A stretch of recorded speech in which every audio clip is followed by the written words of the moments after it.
What's up, everybody? So I'm back and I'm continuing to go over everything that was being printed in the press at the time of Richard Allen's arrest for the murder of Abby Williams and Libby German.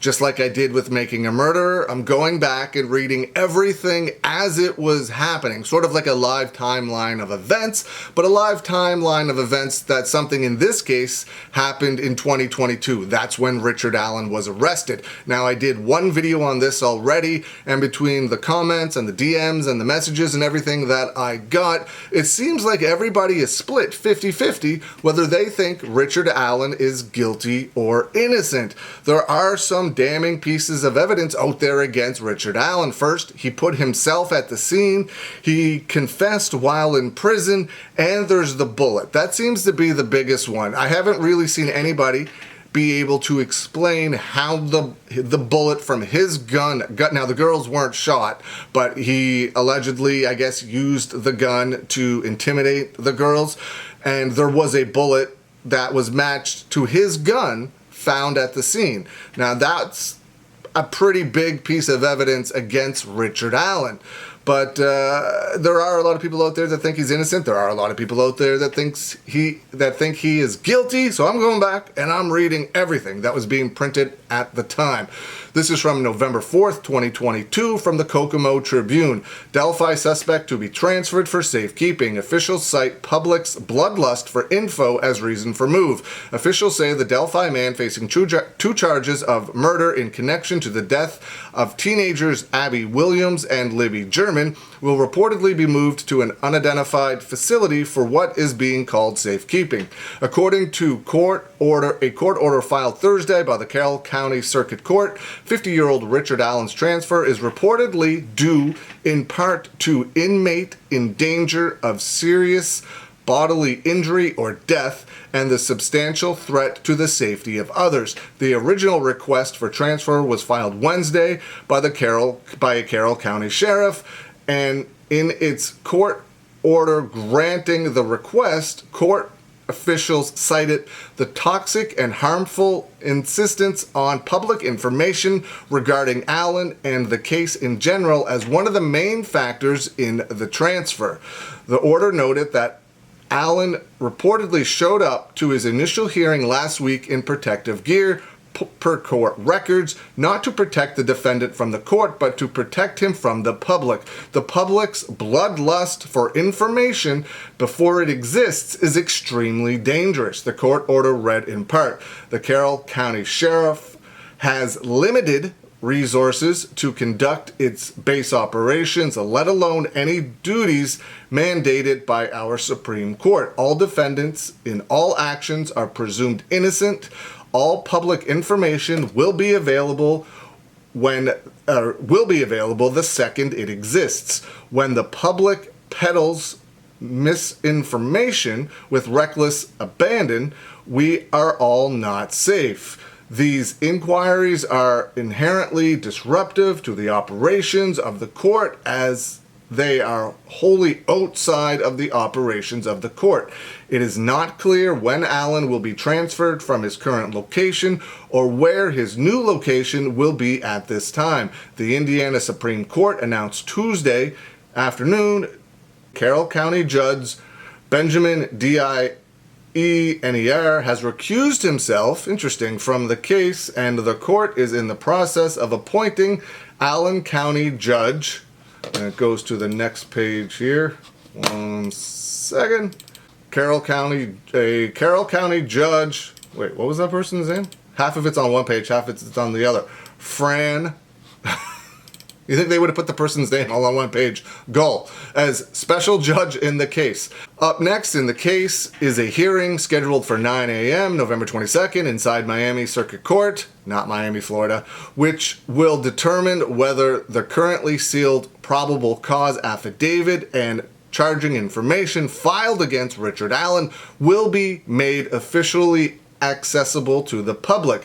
During a press conference earlier this week, Carroll County Prosecutor Nick McLeland addressed what he cited as the reason for currently keeping those records sealed. I'm just going to call him Nick from now on.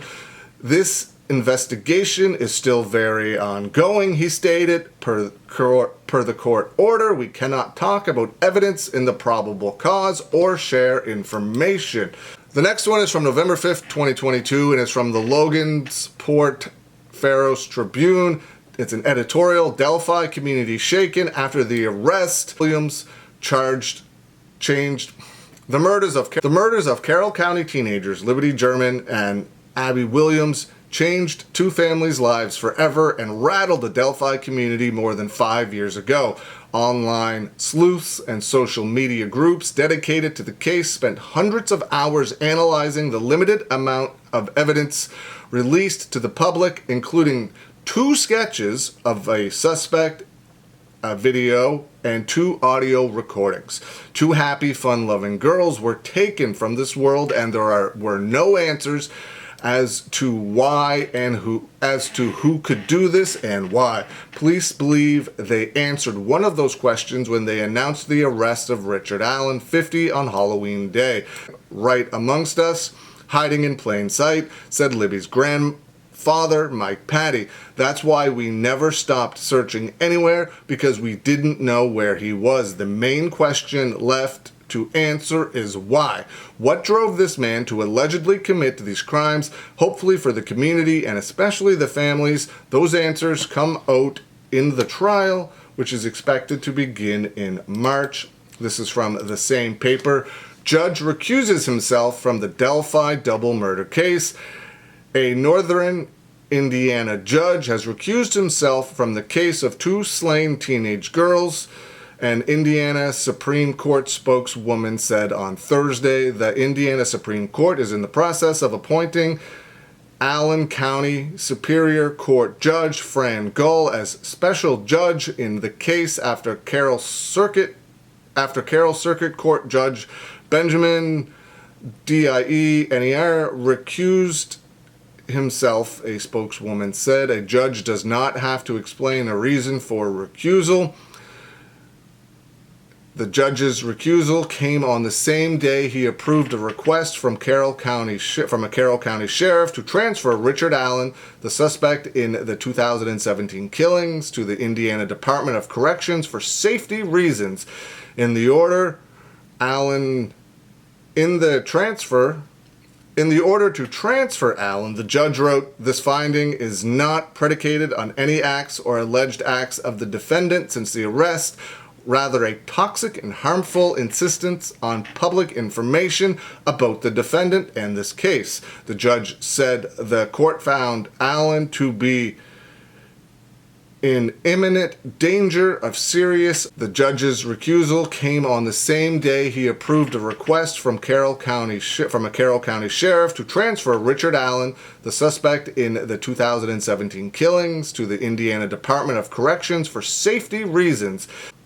In the order to transfer Allen, the judge wrote, "This finding is not predicated on any acts or alleged acts of the defendant since the arrest, rather a toxic and harmful insistence on public information about the defendant and this case." The judge said the court found Allen to be in imminent danger of serious bodily injury or death, or represents a substantial threat to the safety of others. He also addressed what he termed the public's bloodlust for information in the case, calling it dangerous and saying that all public servants working on the case do not feel safe or protected.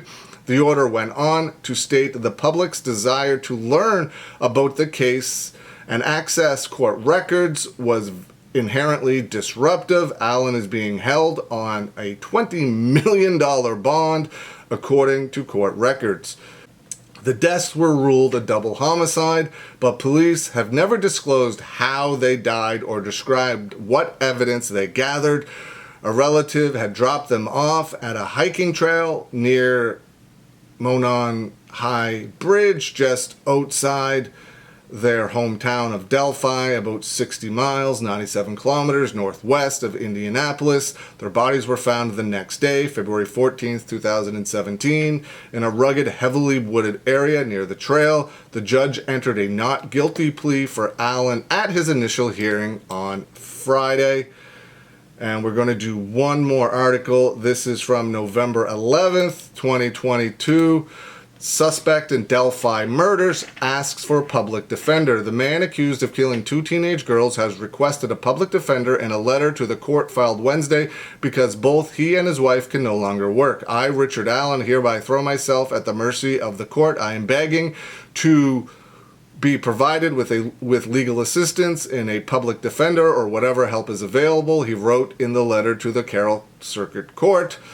Allen, 50, of Delphi, is charged with 2 counts of murder. Indiana State Police arrested Richard Allen on October 26. They announced his arrest on October 31st. Allen wrote his wife has stopped working for her personal safety. At my initial hearing on October 28th, 2022, I asked to find representation for myself. Allen wrote in the letter that was postmarked November 7th. However, at the time, I had no clue how expensive it would be just to talk to someone. I also did not realize what my wife's and I's immediate financial situation was going to be. We have both been forced to immediately abandon employment, myself due to incarceration and my wife due to her personal safety. Allen did not elaborate on the threats to her safety. Again, I throw myself at the mercy of the court. Please provide me whatever assistance you may. He wrote, the Journal and Courier reported. So, still very interesting. We haven't gotten into really the depths of the case yet. Things are just starting to kick off, but it's very interesting. I mean, obviously, he didn't have any money, and his wife obviously would have been getting severely harassed at work. It's unfortunately just what happens. Whether she knew or didn't know, had any involvement, doesn't matter, and obviously she didn't, but the public is going to come after her as well, saying you should have knew, you had to have known, there had to be tips or something like that, right? Like, just being his husband at this time would be absolutely horrible for her. She's in the newest documentary as well. I think it was either on Disney or Prime. It's really good. Definitely check it out. But yeah, so those are the articles we're going to go over today. What do you think? What to you is the most interesting part of this case? Let me know. Leave some comments below. I hope you're having a good day, and I will see you again soon.